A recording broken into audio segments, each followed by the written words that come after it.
Lógico. Olha isso aí, não percebeu nada. Mas dá um medo. Olha. Olhou.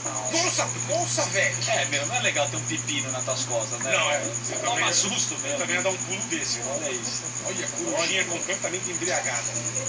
Olha lá. Ó, cachorro meu. Deu um rato se borrou. Nossa. Olha Pra um esse. pepino. Esse tá de boa. Vai. Viu? Nossa. O pepino dá um raio. Caraca, coelho maldito. Vai. Olha o susto agora. Nossa, velho.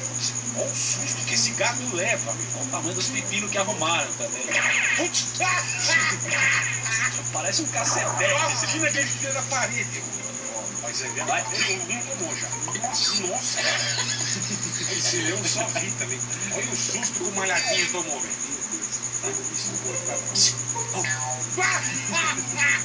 Parece um pneu. Quem foi o animal que falou dar susto em gato com pepino? Caraca, esse gato tem mola, velho. Meu filho dormindo, ele tem mola. Inteligentes, vambora. Se liga, ele vai descer em pé, nem não vai. Cara, olha a carimbada na calça que ele deu. Dos bosteados de lã, ó, se liga, ó. Parrão que tá. Tiozinho burro, viu, meu? Ele quis descer em pé a besta, ó. Sorte que não bateu a cabeça ainda, né? Vai, capoeira, hein, pô? Ah, que capoeira, não, nada.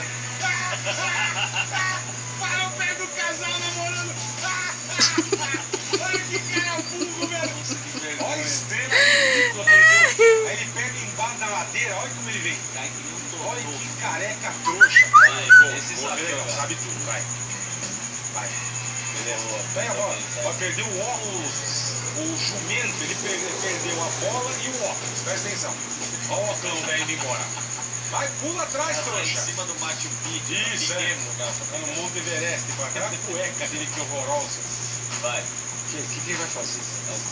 Nossa.